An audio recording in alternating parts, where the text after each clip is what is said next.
ಎಲ್ಲರಿಗೂ ಶರಣು ಶರಣಾರ್ಥಿ. ಈ ದಿನ ನಾವು ಶಿವಶರಣ ಅಂಗಸೊಂಕಿನ ಲಿಂಗ ತಂದೆ ವಚನಕಾರರ ವಚನವೊಂದರ ಭಾವಾರ್ಥವನ್ನು ನೋಡೋಣ.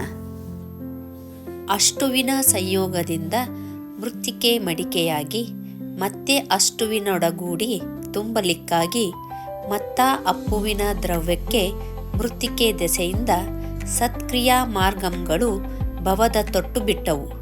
ಇಂತಿ ದೃಷ್ಟವನರಿದು ಸರ್ವಕ್ರಿಯೆಗಳೆಲ್ಲವೂ ವಸ್ತುವ ಮುಟ್ಟಲಿಕ್ಕಾಗಿ ಪೂರ್ವಗುಣ ತನ್ನಪ್ಪವಾಯಿತು. ಭೋಗ ಬಂಕೇಶ್ವರ ಲಿಂಗವನರಿಯದ ಕಾರಣ. ಈಗ ವಿವರಣೆಯನ್ನು ನೋಡೋಣ. ನೀರಿನ ಸಂಯೋಗದಿಂದ ಮಣ್ಣು ಮಡಿಕೆಯಾಗುತ್ತದೆ.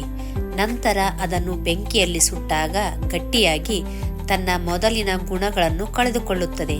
ಅದೇ ನೀರನ್ನು ಮಡಿಕೆಯಲ್ಲಿ ತುಂಬಿಸಿದರೂ ಅದು ಕರಗಿ ಹೋಗುವುದಿಲ್ಲ.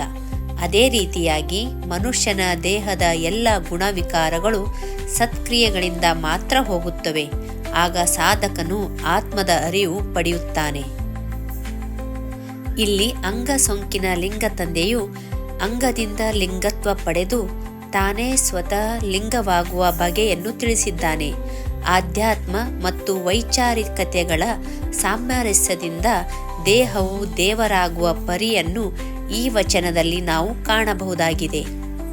ಇದೇ ರೀತಿಯಾಗಿ ಮತ್ತೊಬ್ಬ ಶಿವಶರಣರ ವಚನದೊಂದಿಗೆ ಮತ್ತೆ ಭೇಟಿಯಾಗೋಣ. ಅಲ್ಲಿಯವರೆಗೂ ನಮಸ್ಕಾರಗಳು.